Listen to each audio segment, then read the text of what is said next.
പഹൽഗാം ആക്രമണത്തിലെ ഭീകരർക്കായി സുരക്ഷാ സേന തിരച്ചിൽ തുടരുന്നു. ആക്രമണത്തിന് കൂടുതൽ പ്രാദേശിക സഹായം ലഭിച്ചിട്ടുണ്ടോ എന്ന് പരിശോധിക്കും. ബൈസരണിയിലെ സിപ്പ് ലൈൻ ഓപ്പറേറ്ററെ കസ്റ്റഡിയിലെടുത്തിട്ടുണ്ട്. നിയന്ത്രണ രേഖയിൽ പലയിടത്തും പാക് സൈന്യം വെടിവെപ്പ് തുടരുന്നതിനിടെ ഇന്ത്യ സേനാ വിന്യാസം ശക്തമാക്കി. ഇപ്പോൾ ഞങ്ങളുടെ പ്രിൻസിപ്പൽ കറസ്പോണ്ടന്റ് കെ പ്രശാന്ത് ചേരുന്നുണ്ട്.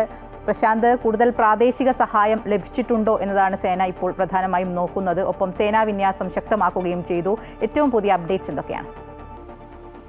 അന്വേഷണ ഏജൻസികൾക്കും ഒപ്പം തന്നെ സൈന്യത്തിന് ലഭിച്ചിരിക്കുന്ന ഏറ്റവും പുതിയ വിവരം പറയുന്നത് അന്താരാഷ്ട്ര അതിർത്തി വഴിയാണ് ഈ ഭീകരർ നുഴഞ്ഞു കയറിയത് എന്നുള്ളതാണ്. സാംബ കത്വ അതിർത്തി വഴി ഈ രണ്ട് സ്ഥലങ്ങളിൽ നിന്നാണ് ഇപ്പോൾ രണ്ട് വഴിയാണ് പ്രധാനമായും ഈ ഭീകരർ അതിർത്തി കടന്ന് ഇന്ത്യയിലേക്ക് എത്തിയത്, നമ്മുടെ രാജ്യത്തേക്ക് എത്തിയതെന്നുള്ള വിവരമാണ് ഇപ്പോൾ കേന്ദ്ര അന്വേഷണ ഏജൻസികൾക്കും ഒപ്പം തന്നെ അതിർത്തി രക്ഷാ സേനയ്ക്ക് എല്ലാം തന്നെ ലഭിച്ചിട്ടുള്ളത്.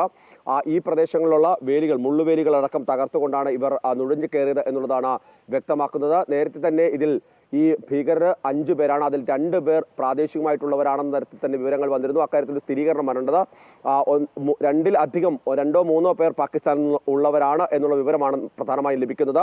അതുകൊണ്ട് തന്നെ മറ്റ് ആളുകൾ, അതായത് മറ്റു 3 പേർ സ്വാഭാവികമായും ഈ പ്രാദേശികമായി ജമ്മുകാശ്മീർ താഴ്വരയിൽ ഭീകരവാദ പ്രവർത്തനങ്ങൾക്ക് നേതൃത്വം നൽകുന്നതാണ് എന്നുള്ളതാണ് ലഭ്യമാകുന്നത്. അതുകൊണ്ട് തന്നെ അവരെ കേന്ദ്രീകരിച്ച് അവരാണ് ഇവർക്ക് എത്താനുള്ള സഹായം നൽകിയത് എന്നുള്ളതാണ് പ്രധാനപ്പെട്ട കാര്യം. നിലവിൽ 2 പേരെ, പാകിസ്ഥാനി ഭീകരരായിട്ടുള്ള 2 പേരെ നേരത്തെ തന്നെ തിരിച്ചറിഞ്ഞിട്ടുണ്ട്. അവർ അലിഭായി അതുപോലെ തന്നെ ഹാഷിം മൂസ എന്നിവർ തന്നെയാണ്. ഇവർ കഴിഞ്ഞ കുറച്ച് നാളുകളായി ജമ്മുകാശ്മീർ താഴ്വര കേന്ദ്രീകരിച്ച പ്രവർത്തനങ്ങൾ മുന്നോട്ട് കൊണ്ടുപോയവരാണെന്നുള്ള വിവരം കൂടി ലഭ്യമാകുന്നുണ്ട്.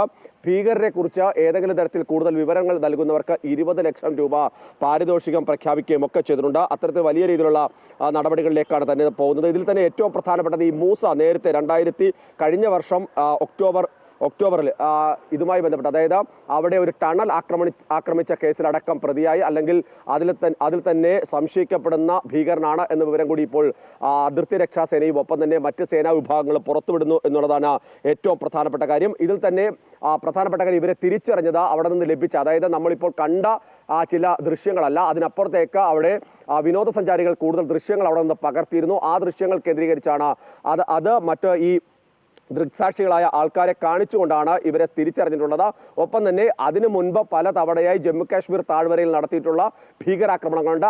ആ കേസുകളിലൊക്കെ തന്നെ ഉൾപ്പെട്ട അല്ലെങ്കിൽ സംശയിക്കുന്ന ആളുകളുടെ രേഖാചിത്രം പ്രത്യേക അന്വേഷണ സംഘത്തിന്റെ അടക്കം കൈവശമുണ്ട്. ആ ദൃശ്യങ്ങളടക്കം ഈ ദൃക്സാക്ഷികളായ ആൾക്കാരെ കാണിച്ച് അവരാണ് ഇവരെ തിരിച്ചറിഞ്ഞത് എന്നുള്ളതാണ് നമുക്ക് മനസ്സിലാക്കാൻ കഴിയുന്നത്. മാത്രമല്ല അവിടെ ഇത്തരത്തിൽ വിനോദസഞ്ചാര സംവിധാനങ്ങൾ നിയന്ത്രിക്കുന്ന ആളുകളെ സംബന്ധിച്ചുള്ള അന്വേഷണവും ഒരു ഘട്ടത്തിൽ പ്രത്യേകിച്ച് മുന്നോട്ട് പോകുന്നു. പ്രത്യേകിച്ച് ഇത്തരത്തിൽ ഭീകരാക്രമണം നടക്കുമ്പോഴും അവിടെ വിനോദസഞ്ചാര സംവിധാനങ്ങൾ പ്രവർത്തിപ്പിച്ചിരുന്നു എന്നുള്ളതാണ് ഏറ്റവും പ്രധാനപ്പെട്ട കാര്യം. ദൃശ്യങ്ങൾ തന്നെ വ്യക്തമാക്കിയിരുന്നു. അതുകൊണ്ട് തന്നെ സ്വാഭാവികമായും അത്തരം ആളുകൾക്ക് ഇതുമായി ബന്ധപ്പെട്ട ഏതെങ്കിലും തരത്തിൽ പങ്കുണ്ടോ എന്നതടക്കമുള്ള കാര്യങ്ങളാണ് പ്രധാനമായും പരിശോധിക്കുന്നത്.